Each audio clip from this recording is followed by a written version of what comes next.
berdoa. Bapak, 6 hari Tuhan memberkati kami dalam segala aktivitas kami. Bahkan ketika ucapan syukur kami naikkan di hari peristirahatan ini, justru berkat Tuhan tidak berhenti. Tuhan akan terus pulihkan kami, Tuhan akan terus teguhkan hidup kami. Bahkan di dalam ibadah kami pun Engkau akan tetap memberkati kami lewat peneguhan firman Tuhan. Bahkan lewat kebersamaan kami memuji Tuhan, kami bersuka cita ya Tuhan. Kiranya sukacita ini tetap ada meskipun hidup kadang nampak tidak enak. Tapi sukacita kami bukan karena keadaan, tapi sukacita kami karena Tuhan ada terus bersama dengan kami. Sehingga genaplah firman Tuhan, jika Allah di pihak kami, siapakah yang jadi lawan kami? Kami sudah bernyanyi bagi Tuhan. Biarlah nyanyian, pujian, penyembahan kami menjadi dupa yang berbau harum di hadapan-Mu Tuhan. Dan tiba saatnya kami akan mendengarkan Engkau bersabda. Oleh sebab itu, bersabdalah ya Tuhan, karena kami sudah siap mendengar di dalam nama Yesus. Mari yang sudah siap mendengar firman Tuhan katakan amin. Amin. Silakan duduk Bapak Ibu. Salam sejahtera dari Tuhan kita Yesus Kristus. Shalom. Iya, mari kita baca Alkitab kita dari Yohanes pasal yang kedua ayat 13 sampai ayat 25. Tema kita hari ini adalah beriman dengan cara yang benar. Bapak Ibu, mohon maaf, saya tidak bermaksud untuk mengajari kita seakan-akan saya orang yang paling benar dalam cara beriman. Mohon maaf. Hari ini kita sama-sama belajar lewat firman Tuhan, lewat sabda yang akan kita baca dan renungkan bersama-sama. Sekali lagi, saya tidak bermaksud untuk ini loh iman, enggak. Bahkan kami bertiga, Pak Gembala, Pak Yosua, enggak home pimpa, siapa yang bawa firman Tuhan ini, lu deras, lu yang paling layak firmannya, enggak, jauh. Ya, jadi kita hari ini sama-sama belajar lewat firman yang sudah ditetapkan, yaitu dari Yohanes pasal 2 ayat yang ke-13 sampai dengan ayat yang ke-15. Jadi ini cerita tentang Yesus akan merayakan Paskah bersama dengan para murid dan orang tuanya. Lembaga Alkitab Indonesia memberikan judul Yesus menyucikan bait Allah. Ayat 13, ketika hari raya Paskah orang Yahudi sudah dekat, Yesus berangkat ke Yerusalem. Jadi sebelumnya, sebelumnya Yesus beberapa hari nginap di Kapernaum. Oke, tadi saya cari-cari, saya sudah download peta dari Kapernaum ke Yerusalem itu Kapernaum itu ada di atas di dekat Galilea, sementara Yerusalem ada di bawah, itu berjarak 196,6 km. Jadi mereka nginap dulu nih beberapa hari, oke? Baru setelah mereka nginap itu dikatakan di ayat 12. Satu perikop itu cuma satu ayat 12. Mereka nginap beberapa hari Yesus dan murid-muridnya. Lalu sampailah kita kepada bacaan kita. Ketika hari raya Paskah sudah dekat, ya kan, orang-orang Yahudi bersama Yesus berangkat ke Yerusalem. Oke? Dan dalam bait suci didapatinya pedagang-pedagang lembu, kambing domba dan merpati dan penukar-penukar uang duduk, maksudnya di bait Allah. Lalu Yesus membuat cambuk dari tali, lalu mengusir mereka semua dari bait suci dengan semua kambing domba dan lembu mereka. Uang-uang penukar dihamburkannya ke tanah dan meja-meja mereka dibalikannya. Kepada pedagang-pedagang merpati ia berkata, ambil semuanya ini dari sini. Jangan kamu membuat rumah Bapakku menjadi tempat berjualan. Maka teringatlah murid-muridnya bahwa ada tertulis, cinta untuk rumahmu menghanguskan aku. Orang-orang Yahudi menantang Yesus, katanya, tanda apakah dapat engkau tunjukkan kepada kami bahwa engkau berhak bertindak demikian? Jawab Yesus kepada mereka, rombak bait Allah ini, dan dalam 3 hari aku akan mendirikannya kembali. Lalu kata orang Yahudi kepadanya, 46 tahun orang mendirikan bait Allah ini, dan engkau dapat membangunnya dalam 3 hari. Tapi yang dimaksudkannya dengan bait Allah ialah tubuhnya sendiri. Kemudian sesudah ia bangkit dari antara orang mati, barulah teringat oleh murid-muridnya bahwa hal itu telah dikatakannya, dan mereka pun percaya akan kitab suci dan akan perkataan yang telah diucapkan oleh Yesus. Bisa dibayangkan, Yesus sudah marah nih ya.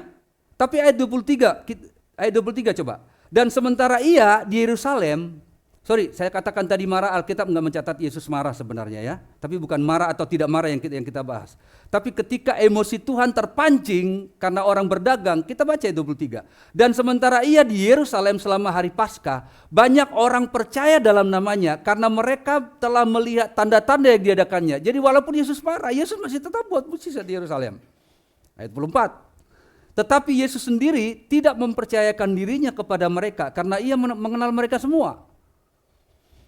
Dan karena tidak perlu seorang pun memberi kesaksian kepadanya tentang manusia, sebab ia tahu apa yang ada di dalam hati manusia. Itulah firman Tuhan yang sudah kita baca dan yang akan kita renungkan. Bapak Ibu, bacaan kita ini terdapat di keempat Injil. Keempat Injil ini disebut dengan Injil kanonik. Disebut kanonik karena sudah dikanonkan, disetujui oleh bapak-bapak gereja pada masa itu, disetujui oleh gereja karena sepadan dengan iman para rasul-rasul. Makanya keempat Injil ini disebut Injil kanonik. Tapi ada lagi Injil sinoptik, namanya Matius, Markus, Lukas. Kenapa dikatakan Injil sinoptik? Karena terdapat banyak kesamaan di ketiga Injil ini, yaitu Injil Matius, Markus, dan Lukas. Nah, bacaan kita ini ternyata ada di keempat Injil itu. Kalau keempat-empatnya menyoroti tanpa merendahkan Injil yang tidak tersoroti, berarti ini sesuatu yang penting. Ini sesuatu yang layak untuk diperdalam. Ini sesuatu yang layak untuk kita simak bersama-sama, karena Injil Yohanes tidak banyak mengutip apa yang dikutip oleh Matius, Markus, Lukas, dan Yohanes. Nah, Bapak Ibu, kita masuk pelan-pelan. Sebenarnya apa sih yang disoroti oleh keempat penulis Injil ini? Yaitu tentang motivasi. Ikut Yesus itu terlihat dari cara orang bergereja atau beragama dan cara orang hidup dalam sehari-hari mereka. Itu yang disoroti. Mari kita ikuti pelan-pelan. Peristiwa ini terjadi di mana hari raya Paskah sudah dekat. Sama seperti kita, sekarang minggu ketiga Prapaskah ya. Saya kemarin lihat kalender, banyak teman-teman yang beragama Katolik, mereka karena hari raya Prapaskah itu katanya dimulai dari Rabu Abu. Saya nggak tahu. Hari raya Paskah itu dihitung dari hari raya Abu. Jadi banyak teman-teman yang upload status mereka di Facebook atau di WhatsApp gitu, lalu mereka membuat Rabu Abu itu terbuat dari daun palem yang sudah dikeringkan, dibakar dan didoakan, dan abu daun palem itulah yang ditaruh di dahi mereka. Gitu. Jadi kurang lebih peristiwa itu sama dengan apa yang kita rasakan saat ini, dan boleh kita bayangkan nggak? Setiap tahun orang Yahudi merayakan Paskah. Kita bisa bayangkan ya, bagaimana mereka mempersiapkan diri mereka untuk masuk di dalam perayaan Paskah. Itu makanya perjalanan dari Kapernaum ke Yerusalem itu butuh 3-4 hari. Sekali lagi, butuh 3-4 hari. Tadi saya katakan itu 196 km. Kalau mobil mungkin bisa 3-4 jam. Tapi perjalanan bisa 3-4 hari, bisa juga. Kenapa sampai 3-4 hari? Biasanya ada kebiasaan orang ketika mereka hendak ke Yerusalem dari berbagai tempat. Kebetulan Yesus dari Kapernaum, ada juga orang yang dari Kana, ada juga orang yang dari Galilea, ada juga orang yang dari Nazaret, ada juga orang dari mana-mana. Mereka membuat persiapan. Nah, kebetulan Yesus datang dari jauh. Apa persiapan mereka? Mereka pasti punya perbekalan. Biasanya orang rame-rame, nggak mungkin cuma satu keluarga 3-4 orang. Kenapa? Karena banyak tantangan selama mereka di jalan. Banyak tantangan mereka, entah binatang buas kah, entah perampok lah, entah apalah. Jadi biasanya ada 3-4 keluarga. Orang-orang yang mau ke Yerusalem ini. Nah, kenapa rame-rame? Ya kalau rame-rame enak tuh jalan. Saya nggak bisa ngebayangin kalau saya jalan Dari sini ke, nggak usah deh, ke restoran Bu Kristi ya. Itu paling berapa meter sih? Bu Kris. Paling berapa meter sih? Tapi kalau jalan sama Bang Johan, kayaknya jangankan restoran Bu Kris. Keliling Jakarta Selatan kalau sama Bang Johan nggak terasa karena berdua gitu kan. Jadi bayangkan rame-rame nih. Ada yang bawa rantang, ada yang bawa kayu bakar, ada yang bawa api, ada yang bawa apa gitu kan. Mereka masak di jalan. Dan salah satu kebiasaan mereka, selain beramai-ramai, mereka bernyanyi. Nyanyian yang mereka nyanyikan adalah nyanyian yang tertulis dari Mazmur 121 sampai dengan Mazmur 134. Itu nyanyian pendakian atau nyanyian hamaalot. Jadi nyanyian ziarah itu bukan mereka lagi ziarah, enggak. Nyanyian ziarah itu berasal dari kata hamalot, yaitu nyanyian pendakian. Kenapa nyanyian pendakian? Karena bait Allah itu ada di Bukit Sion. Jadi mereka mendaki. Jadi mereka nyanyinya begini. Cuman saya nantang nih, siapa pencipta lagu? Belum ada pencipta lagu yang menyanyikan. Saya nggak tahu apa karena saya miskin puji-pujian atau saya lupa. Belum ada orang yang membuat lagu dari Mazmur 121. Padahal kalimatnya bagus. Aku melayangkan mataku ke gunung-gunung.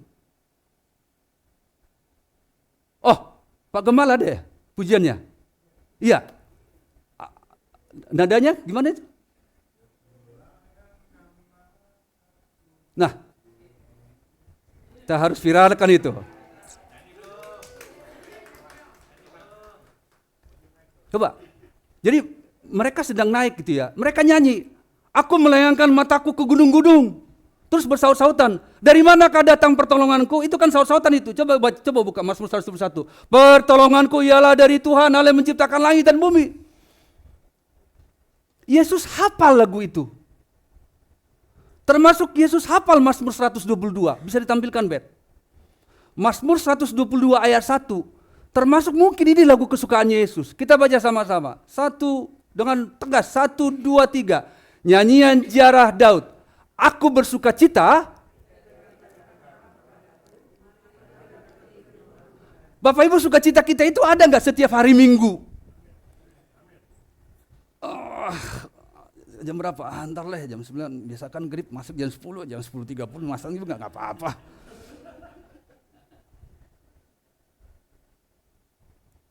Anak-anak bersuka cita enggak? Kalau nggak ke gereja mama nggak kasih HP nih. Kalau nggak ke gereja kita nggak makan di resto nih. Tapi orang-orang yang datang dari berbagai daerah, bayangkan mereka habis uang, habis tenaga, mereka harus nginap di jalan. Belum ada taksi online yang 1-2 jam nyampe, ini berhari-hari. Tapi mereka semangat, aku melayangkan mataku ke gunung-gunung, dari manakah datang pertolonganku? Aku bersuka cita ketika dikatakan orang kepadaku, mari kita pergi ke bait suci. Nah, spirit ini harus ada sama kita. Dan spirit ini yang terus ada pada Yesus.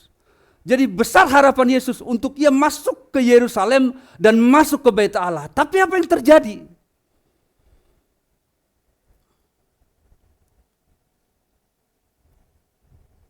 Yang terjadi adalah sesampainya Yesus gak nyangka. Kenapa? Karena rumah bapaknya dijadikan tempat berjualan. Tadi saya katakan bacaan kita ini dikutip oleh keempat Injil, Matius, Markus, Lukas, Yohanes. Hanya Yohanes yang menulis, kenapa kamu jadikan rumah bapakku tempat berjualan? Tapi ketiga Injil, Yesus katakan begini, kenapa kamu jadikan rumah bapakku sarang penyamun? Berbeda. Bapak Ibu bisa baca di handphone ini, punya handphone, nih saya nggak tahu, di handphone ini Yohanes 2, ada Matius, tinggal klik aja. Coba saya praktekkan, coba buka handphone nih, oke, Yohanes 2, oke, klik Matius itu, Matius 21 ayat 12-13, oke, ayat 13 apa dikatakan, yang tulisan merah, kamu jadikan rumah bapakku, ketemu gak? Ada. Tinggal klik itu, klik aja yang Markus, Matius, Lukas. Sudah? Saya kayak motivator ngomong gini. Udah. Ada kan ayat 13? Ada tertulis, rumahku ada disebut rumah doa, tetapi kamu menjadikannya sarang penyamun. Ketemu nggak? Ketemu. Klik lagi Markus 11 ayat 15 sampai 19. Di ayat 17, bukankah ada tertulis, rumahku akan disebut rumah doa bagi segala bangsa, tetapi kamu ini telah menjadikannya sarang penyamun. Ketemu nggak sih? Ketemu kan? Klik Lukas.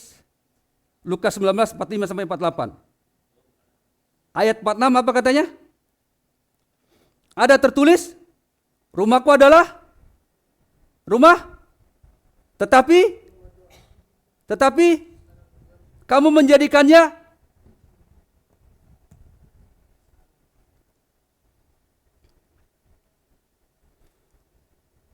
jadi Yesus itu rindu akan rumah Tuhan itu besar.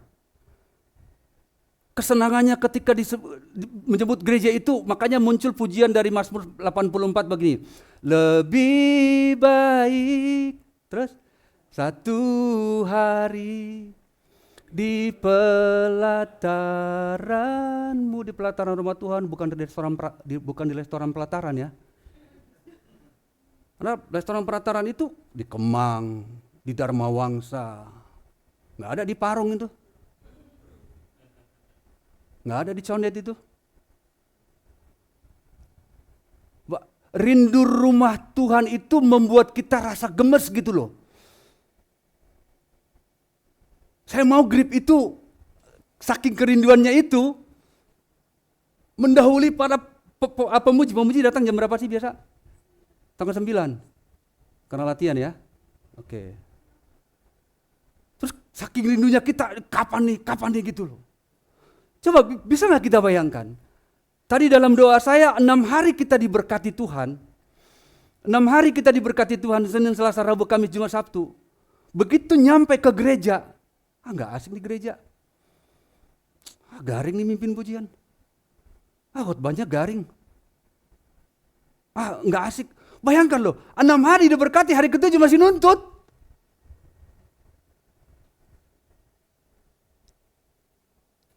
Nah itu yang terjadi.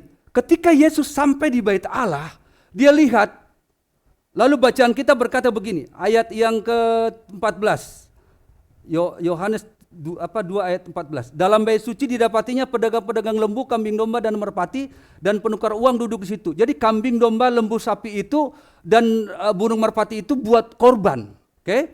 Dan banyak orang berkata begini, banyak khotbah saya dengar, meja penukar uang itu katanya, saya nggak tahu Pak Gembala, Pak Yosua, apakah pada zaman dulu mata uang orang udah berbeda-beda? Sehingga harus ada penukar uang. Ternyata di dalam Keluaran 30 kalau nggak salah, itu setengah peser kalau nggak salah itu yang mereka tukarkan. Karena orang-orang nggak punya receh. Dan itu yang harus mereka persembahkan setiap tahun. Entah itu benar atau tidak, mata uang orang sudah banyak pada dulu untuk penukar uang itu. Ya kan? Tapi sebenarnya masuk akal nggak? Masuk akal nggak ketika orang-orang tinggal beli kambing domba dan burung merpati di situ, daripada mereka harus membawa dari kampung halaman mereka? Bisa dibayangkan biayanya ini berat. Dulu belum ada angkutan, belum ada gerobak pada saat itu. Mereka harus menenteng berapa orang? Saya sering analogikan kan, berapa orang? Pak Kena 4 orang, saya juga 4 orang. Pak Sandy 3 orang, Pak Yosua 3 orang, sama Tante Ana 4 orang, Bang Tommy 4 orang. Bisa kita bayangkan gak? Kalau masing-masing kita bawa kambing domba, repot gak? Repot kan? Dan harus bawa makanannya, repot kan? Harus bikin makanannya dan harus ntar penginapannya, begitu nginap, kita harus jaga kambing domba itu menuju ke Yerusalem. Kenapa harus dijaga? Dirampok orang. Jadi sangat masuk akal ketika orang-orang pada saat itu nggak perlu bawa kambing domba, beli aja di rumah Tuhan. Masalahnya adalah kenapa jualan di rumah Tuhan? Itu masalahnya. Dan peluang bisnis ini dimanfaatkan oleh pasukan Romawi yang saat itu berkuasa di Yerusalem. Ini peluang bisnis nih, minta pajak nih. Tapi masalahnya, kenapa kamu jadikan rumahku rumah berjualan? Kenapa kamu jadikan rumahku jadi sarang penyamun? Tuhan gak larang misalnya orang berjualan. Misalnya seperti siapa yang suka jualan di sini? Gak larang. Masa misalnya Bu Hana saya suka jualan jus. Nah, Bu Hana kamu penyamun. Enggak kan?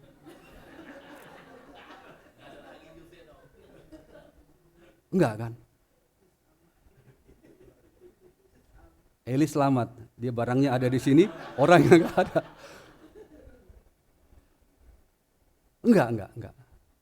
Tapi dalam apa namanya? Dalam transaksi tersebut itu terdapat hal-hal yang enggak bagus lah gitu loh. Silakan berjualan, kita bantu. Berapa kali kita jualan CD ya, rumah Bapak ya? Bahkan Nada Dering Kamonji sampai sekarang masih rumah Bapak. Enggak masalah. Tapi ketika kita jadikan itu fokus orang bukan tempat, gereja itu kan tempat orang minta pengampunan dosa, tempat orang memuji Tuhan, tempat orang diberkati oleh Tuhan, bukan tempat itu. Makanya Tuhan buat cambuk. Tuhan usir. Kamu jadikan rumah Bapakku sebagai sarang penyamun, begitu loh. Jadi kemarahan Yesus itu benar, saya agak latah ya. Karena begini, saya dulu diajarin dosen begini, kalau Alkitab tidak mencatat Yesus marah, jangan kamu bilang Yesus marah. Yesus marah ketika murid-murid melarang anak-anak datang kepada Yesus. Di dalam Markus berapa? Yang kemarin kita baca? Markus 5 ya. Markus 3 ayat 5 begini. Ada ceritanya begini, ada orang yang mati sebelah tangannya. Hari itu hari Sabat. Tuhan bilang begini, mana lebih bagus? Berbuat baik atau berbuat jahat?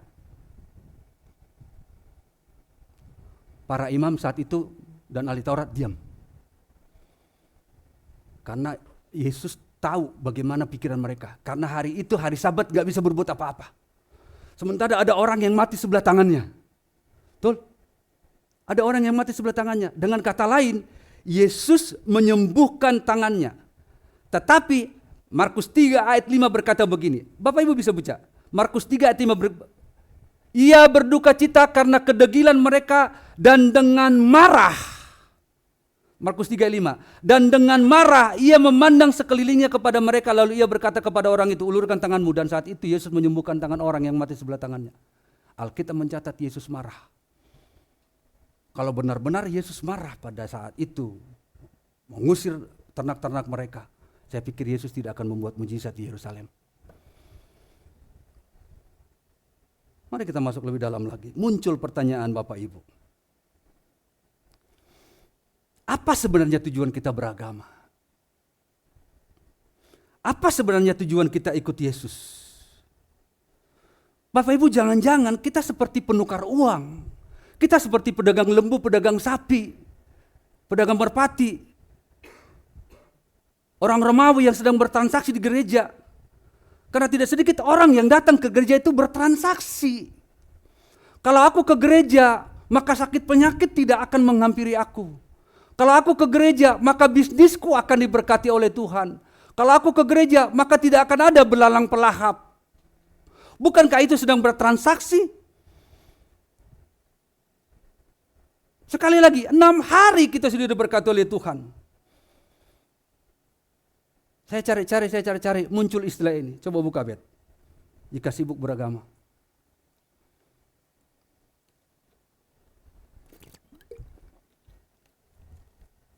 Jika sibuk beragama, jangan lupa beriman. Ayat 24 kita baca sama-sama dulu. Bisa tampilkan Dek? Ayat 24. Dalam bacaan kita. Dari Yohanes pasal 2 ayat 24. Jika sibuk beragama jangan lupa beriman. Ayat 24 berkata begini. Tetapi Yesus sendiri tidak mempercayakan dirinya kepada mereka karena ia mengenal mereka semua. Kenapa Yesus berkata Yesus tidak mempercayakan diri? Atau dengan kata lain, Yesus tidak menaruh imannya kepada iman mereka. Kenapa? Karena ayat 23 tadi itu. Mereka ikut Yesus karena mereka melihat tanda. Bapak Ibu, saya dulu berpikir begini, bahwa iman orang itu ukurannya beda-beda. Ternyata, saya dengar khotbah, Bapak Ibu bisa dengar khotbah Chris Manusama, salah satu favorit saya. Iman yang kita terima sejak kita percaya kepada Yesus, itu ukurannya sama dengan semua orang yang menerimanya. Oke, sampai di sini ngerti? Jadi ukuran kita sama, itu makanya Efesus 2 ayat 8-9 berkata begini, sebab karena kasih karunia kamu diselamatkan oleh iman, itu bukan hasil usahamu, tetapi pemberian Allah. Itu bukan pekerjaanmu, jangan ada orang yang memegahkan diri. Jadi ketika kita semua percaya kepada Yesus, maka kadar iman, ukuran iman yang kita miliki itu sama, hanya fungsinya beda. Fungsinya beda, jadi tidak ada anak emas, tidak ada orang yang superior, yang imannya lebih besar. Makanya waktu di dalam Lukas 17 ayat yang kelima dan keenam. Coba buka lagi, Bet. Lukas 17 ayat kelima dan keenam. Ini murid-murid loh. Rasul-rasul loh. Berkata begini, lalu kata rasul-rasul itu kepada Tuhan, tambahkanlah iman kami. Berarti kalau tambahkanlah iman kami, punya iman enggak? Tapi apa kata Tuhan ayat yang keenam? Buka, Bet. Maka oleh karena itu hati kami senantiasa tabah. Ayat 6 ini. Bukan. Lukas 17 deh. Lukas 17 ayat 5 dan 6. Lukas 17 ayat 6-nya. Mereka sebelumnya punya iman kan? Lalu kata para rasul itu, tambahkanlah iman kami. Apa kata ayat 6? Jawab Yesus, kalau sekiranya kamu mempunyai iman sebesar sebiji sesawi,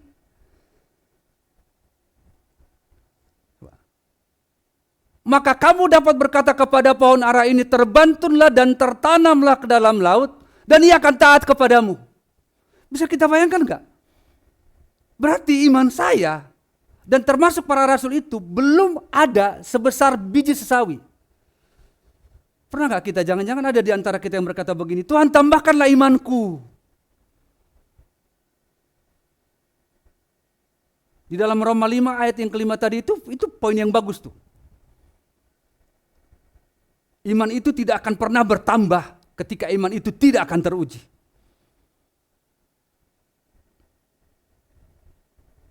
Terus iman yang kita miliki selama ini apa?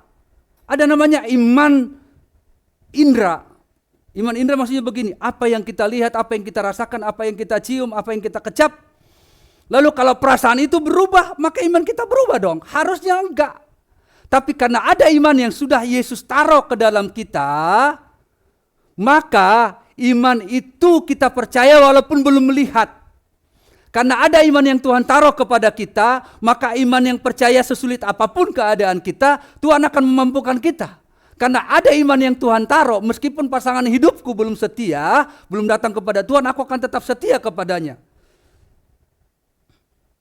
Jadi iman yang Tuhan taruh kepada kita itu iman yang percaya bahwa sebesar apapun permasalahan saya, maka Tuhan akan berikan saya kekuatan sehingga saya sanggup untuk melaluinya. Makanya Paulus katakan dalam 2 Korintus 5 ayat 7, sebab hidup kami ini adalah hidup karena percaya, bukan karena melihat. Nangkap sampai di sini? Dan itu dialami oleh Abraham. Abraham diutus oleh Tuhan, nggak tahu kemana, taat aja. Kemana Abraham nggak tahu, taat aja. Bahkan ketika ia berdoa selama 25 tahun untuk punya anak, lalu begitu anaknya remaja, Tuhan bilang persembahkan, persembahkan. Luar biasa. Banyak yang kita lihat, Yusuf, dia 13 tahun dipelonceng oleh Tuhan, dari umur 17 sampai umur 30, 13 tahun dipelonceng oleh Tuhan. Lalu Daniel hanya karena menyembah Tuhan, teman-temannya itu dibakar. Daniel masuk ke gua singa, singanya jadi singa ompong. Itu karena dia beriman, hanya karena ia percaya kepada Tuhan.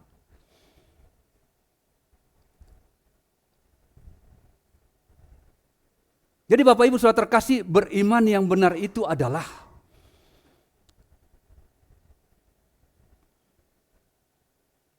saya sebenarnya nggak mampu berdiri di sini. Begitu juga dengan para pemain musik yang kawakan ini. Cie.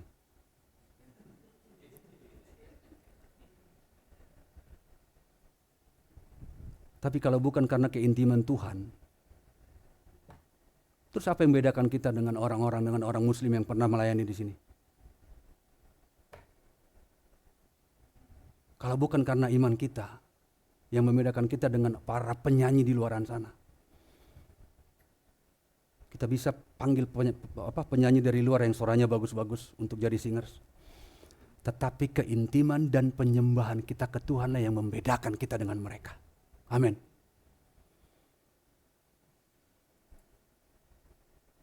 Kalau keintiman dan penyembahan yang membuat kita tahan berdiri di sini, ya kita butuh sih, tapi PK tidak jadi tujuan utama. Amin. Amin, Bung. Amin, Om Sandy. Orang-orang teruji nih.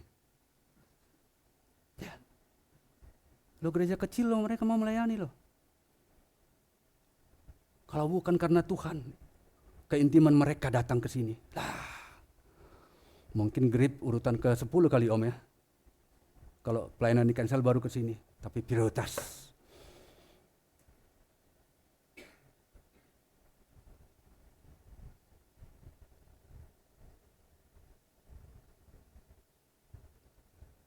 Itu. Oleh sebab itu Bapak Ibu, kalaupun saat ini kita sedang ada di dalam keadaan yang tidak enak-enak saja, saya pikir sih Tuhan sengaja. Hari Rabu kemarin ya, saya sebenarnya malu ceritakan. Tapi saya jatuhnya nggak keren. Terus jatuh yang keren apa? Jadi saya lagi foto sebuah ruko. Konon Selasa Rabu itu saya sebenarnya lagi pusing, lagi keliangan. Jadi pernah saya ke dokter, ke puskesmas, karena kalau saya gerakan tertentu seperti ada air di telinga saya. Terus dapat rujukanlah ke rumah sakit Muhammadiyah karena dekat, ada di Taman Puring. Lalu dokter bilang begini, Bapak kurangin rokok. Bapak jangan minum air dingin. Harusnya dokter THT itu begitu lihat tenggorokan, ini bukan tenggorokan perokok nih misalnya gitu ya. Bapak kurangin ya.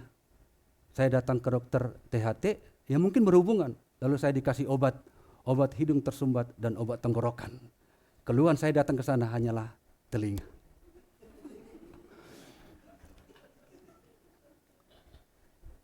Lalu sampai sekarang, makanya tadi istri bilang kamu kuat enggak? Saya udah berapa kali khotbah pakai kursi. Malu aku bilang gitu sama istri. Lalu jalanlah saya karena ada klien. Nah itu klien yang hari Minggu kemarin tuh yang saya Catalina pakai batik mau ketemu siapa gitu kan. Sebelum lihat Bung Yohanes. Karena klien ini sudah mendesak, tumben-tumbenan sekarang. Di properti itu sepi, anjlok sekarang properti. Ya Kak Jun? Ini ada klien saya kejar lah. Karena saya masih pusing, saya lompat got, saya kirain sudah napak. Dan got itu segidiku, kering. Kita nggak napak satu tangga aja bisa urat ketarik kan? Itu 1,5 meter. Saya minta tolong, maka jatuhnya nggak keren kan? Hanya karena nggak napak gitu. Saya mau lompat, saya pikir napak, ternyata enggak, blab gitu loh.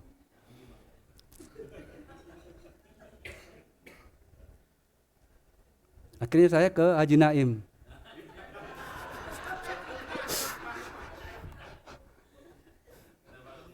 Ini off the record ya.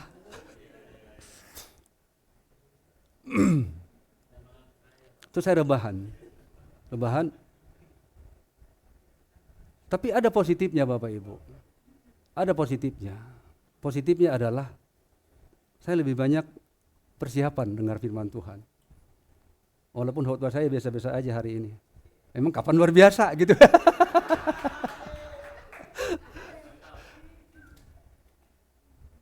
Terus Kamu bisa nggak, kata istri. Saya bisa. Ini kaki segini, ini memar.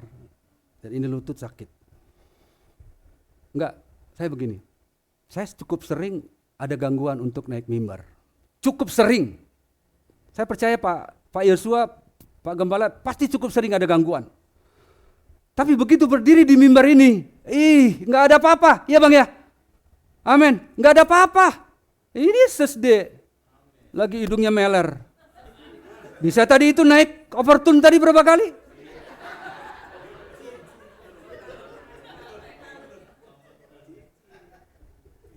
So,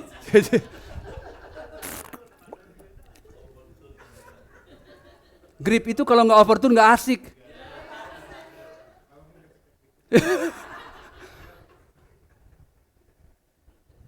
Cuman Bang Minggus tadi yang bisa narik, kalau yang sebelah sana itu udah nada rendah tadi. Enggak. Jadi yang saya maksudkan begini, masalah nggak pernah berhenti Bapak Ibu, masalah nggak pernah berhenti. Tapi percayalah, tanpa ada masalah, saya senang dengan Yakobus 1 ayat 2 sampai 4. Saudara-saudaraku, anggaplah sebagai suatu kebahagiaan apabila kamu jatuh ke dalam berbagai-bagai itu koma, sebab kamu tahu ujian terhadap imanmu itu menghasilkan ketekunan. Dan biarlah ketekunan itu memperoleh buah yang matang dan utuh, sehingga tidak berkekurangan suatu apapun. Jadi kalau sedikit-sedikit kita ngeluh, banyak contoh tokoh-tokoh iman.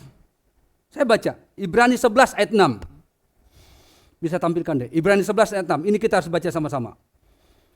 Satu dengan bersuara ya. 1, 2, 3. Tetapi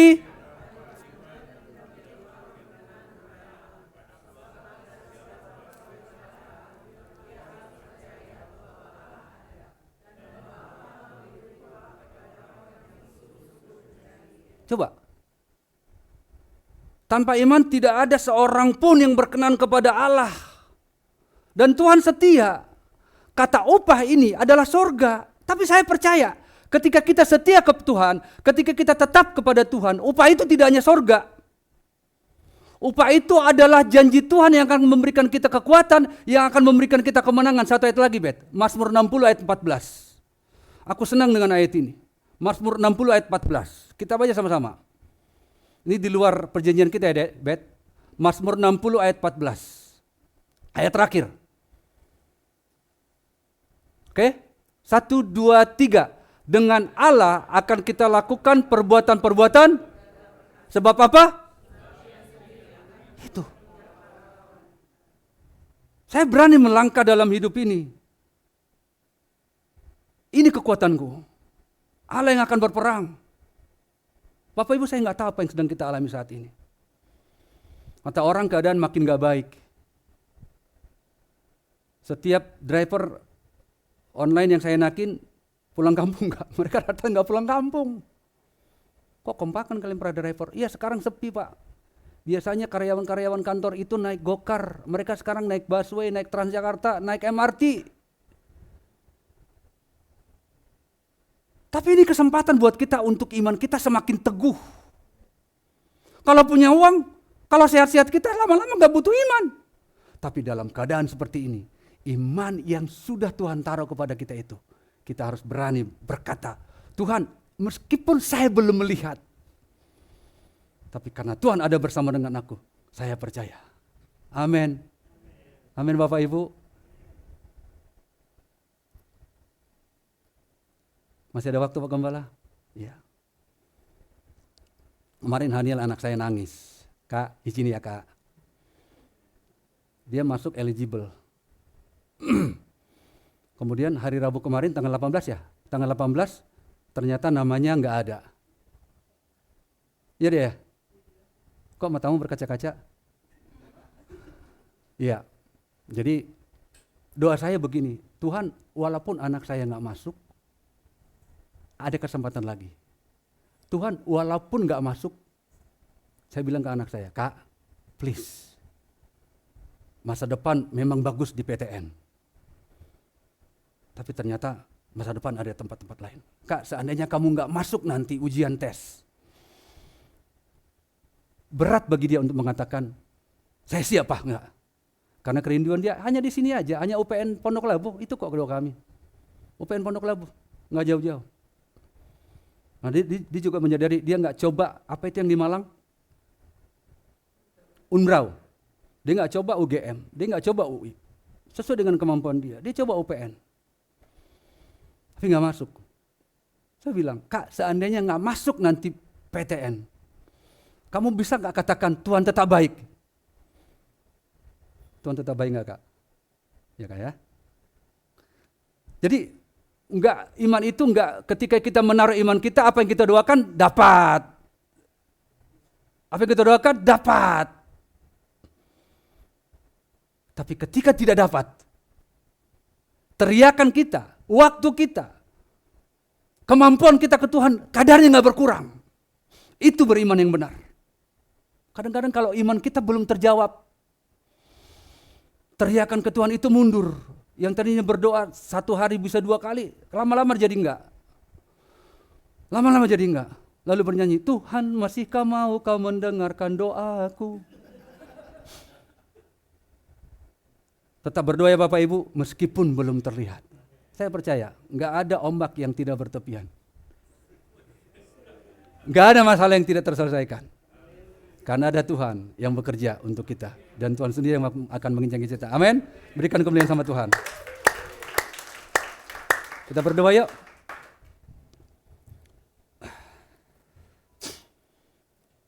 Bapa kami yang ada di sorga,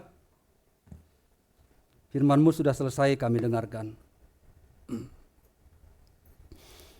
Perjuangan selanjutnya adalah ketika kami keluar dari gereja ini. Yang kami lihat, dunia ini sedang tidak baik-baik saja.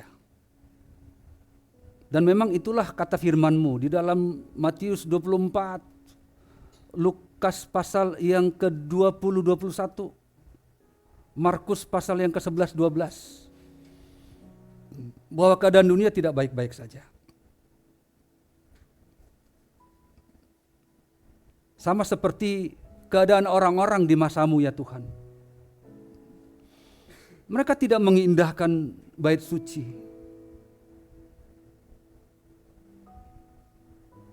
Bahkan mereka bertransaksi di sana. Lalu Tuhan marah. Mengapa kamu jadikan rumahku sarang penyamun? Bapak, jika saat ini, mungkin akhir-akhir ini kami sering bertransaksi, datang ke bait suci.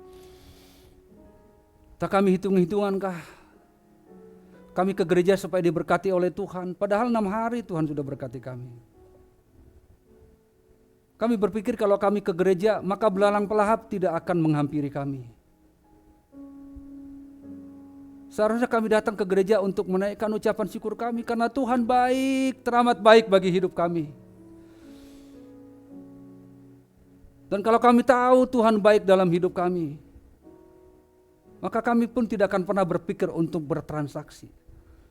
Dan lagi kami pun tidak akan pernah berpikir untuk telat datang ke rumah Tuhan. Bapak, hamba tidak tahu apa yang dialami oleh umat-Mu saat ini. Banyak masalah yang sedang dihadapi.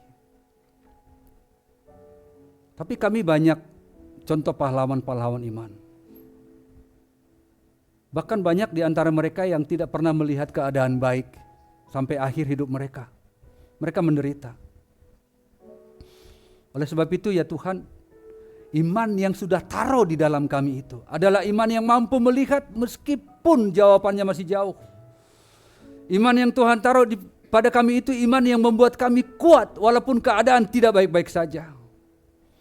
Iman yang Tuhan taruh di kami itu adalah iman yang bisa tersenyum. Iman yang bisa tetap bersuka cita meskipun keadaan tidak baik-baik saja. Aku berdoa untuk kami semua yang hadir di tempat ini, agar iman yang ada pada kami itu kami fungsikan dengan baik. Kami connect konektifkan dengan Tuhan, yang akan selalu bekerja dalam hidup kami. Terpujilah nama-Mu Tuhan yang sudah memberkati kami atas firman Tuhan. Berkati juga akan kami ya Bapa, khususnya para pelayan-pelayan Tuhan di gereja kami ini.